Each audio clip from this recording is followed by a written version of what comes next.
जय माँ काल रात्रि रक्त है करती पान, नवरात्रि के 7वें दिन सारे करते ध्यान। रक्त बीज बध के लिए लिया काली अवतार, भक्त के जीवन में भी भर दो हल्की सी मुस्कान। या देवी सर्वभूतेषु कालरात्रि रूपेण संस्थिता, नमस्तस्यै नमस्तस्यै नमस्तस्यै नमो नमः।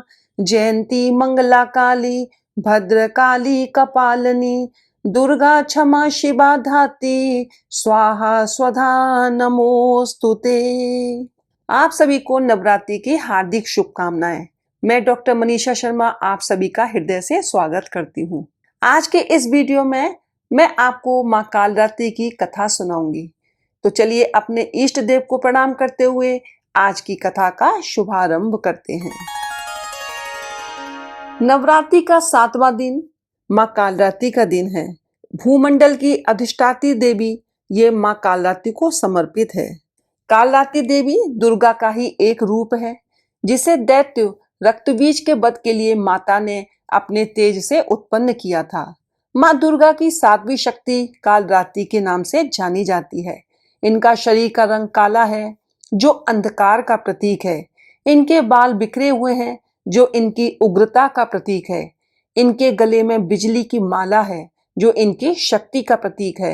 इनकी 3 आंखें हैं, जो इनके ज्ञान और दृष्टि का प्रतीक है। इनकी नासिका के श्वास और प्रश्वास से अग्नि की भयंकर ज्वालाएं निकलती रहती हैं। इनका वाहन गर्दभ है।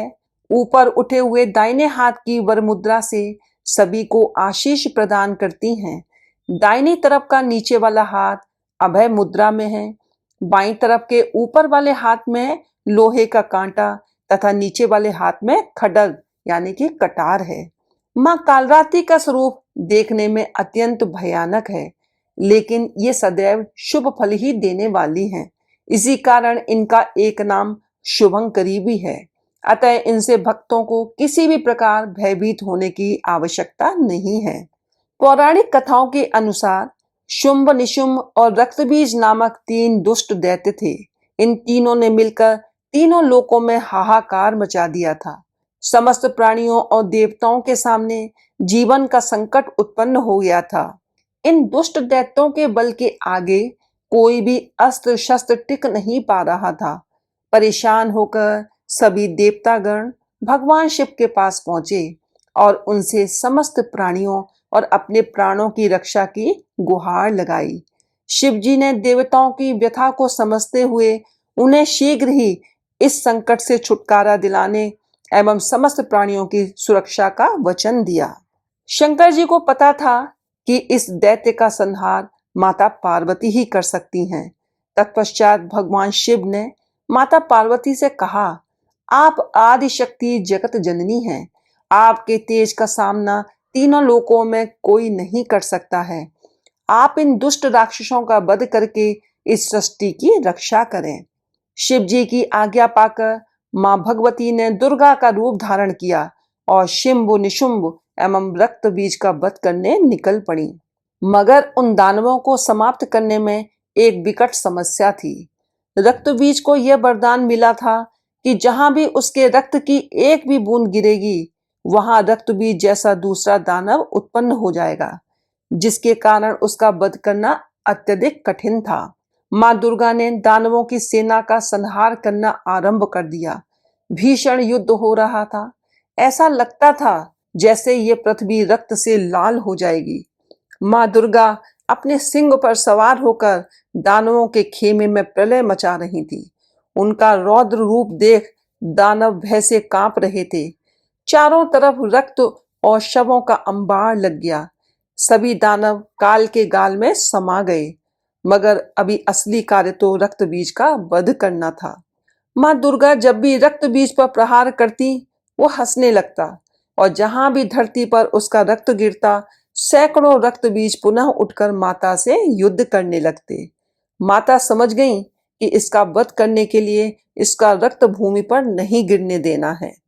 आदिशक्ति मां दुर्गा ने उसी क्षण अपने तेज से मां कालरात्रि को उत्पन्न किया और जैसे ही माँ दुर्गा ने रक्त बीज का सर काटा, कालरात्रि ने उसका रक्त नीचे गिरने के पहले ही अपने मुंह में भर लिया और दूसरा रक्त बीज उत्पन्न ही ना हो सका।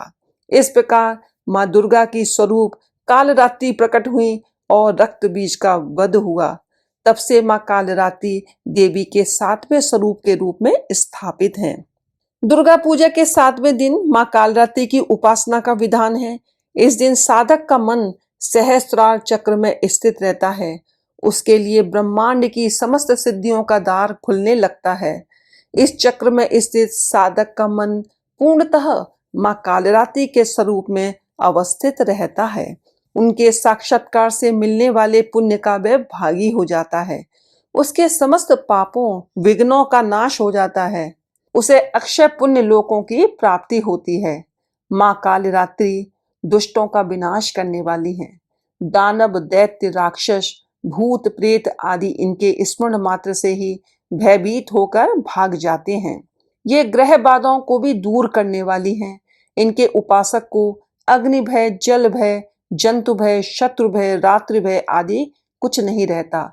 इनकी कृपा से वह सर्वथा भय मुक्त हो जाता है।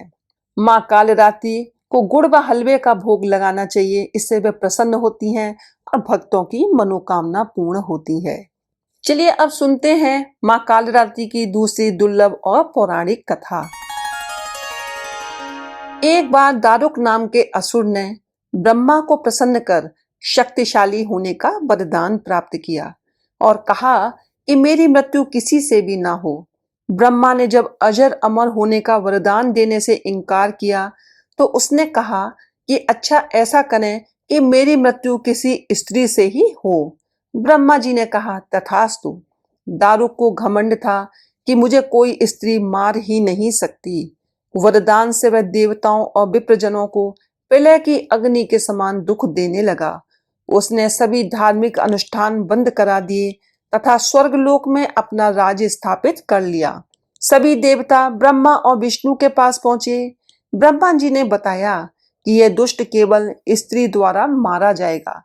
तब ब्रह्मा और विष्णु सहित सभी देव स्त्री रूप धारण कर दुष्ट दारुक से लड़ने गए, लेकिन दैत्य अत्यंत बलशाली था और उसने उन सभी को परास्त कर भगा दिया। ब्रह्मा, विष्णु समेत सभी देव भगवान शिव के धाम कैलाश पर्वत पहुंचे तथा उन्हें दैत्य दारुक के विषय में बताया। भगवान शिव ने उनकी बात सुन मां पार्वती की ओर देखा। तब मां पार्वती मुस्कुराई और अपने एक अंश को भगवान शिव में प्रविष्ट कराया। मां भगवती का वह अंश भगवान शिव के शरीर में प्रवेश कर उनके कंठ में स्थित विष से अपना आकार धारण करने लगा। विष के प्रभाव से वह काले वर्ण में परिवर्तित हुआ। भगवान शिव ने उस अंश को अपने भीतर महसूस कर अपना तीसरा नेत्र खोला। उनके नेत्र द्वारा भयंकर विकराल रूपी व काली वर्ण वाली मां काली उत्पन्न हुई। मां काली के भयंकर व विशाल रूप को देख सभी देवता व सिद्ध लोग भागने लगे। मां काली के केवल हुंकार मात्र से दारुक समेत सभी असुर सेना जलकर भस्म हो गई। मां के क्रोध की ज्वाला से संपूर्ण लोक जलने लगा। उनके क्रोध से संसार को जलता देख भगवान शिव ने एक बालक का रूप धारण किया।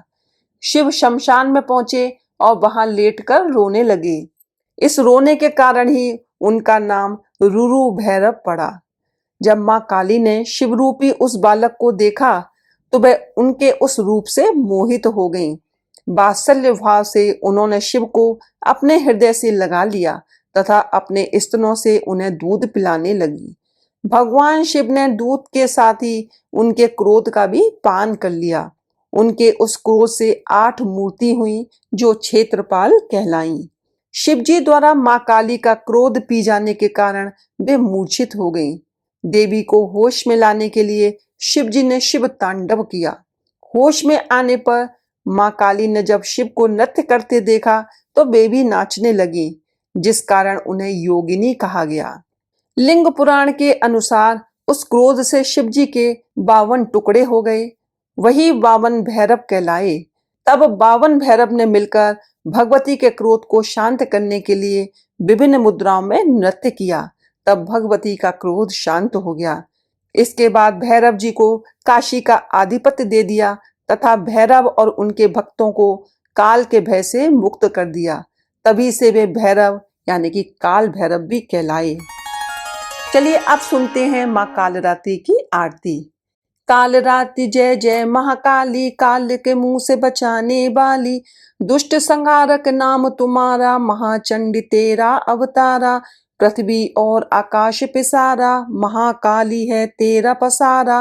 खड्ग खप्पर रखने वाली, दुष्टों का लहू चखने वाली, कलकत्ता स्थान तुम्हारा, सब जगह देखूं तेरा नजारा, सभी देवता सब नर नारी, गावें स्तुति सभी तुम्हारी, रक्त दंता और अन्नपूर्णा, कृपा करें तो कोई भी दुख ना कोई चिंता रहे बीमारी, ना कोई गम ना संकट भारी, उस पर कभी कष्ट न आवे, महाकाली माँ जिसे बचावे, तू भी भक्त प्रेम से कह, काल रात्रि माँ तेरी जय। बोलो काल रात्रि मैया की जय हो।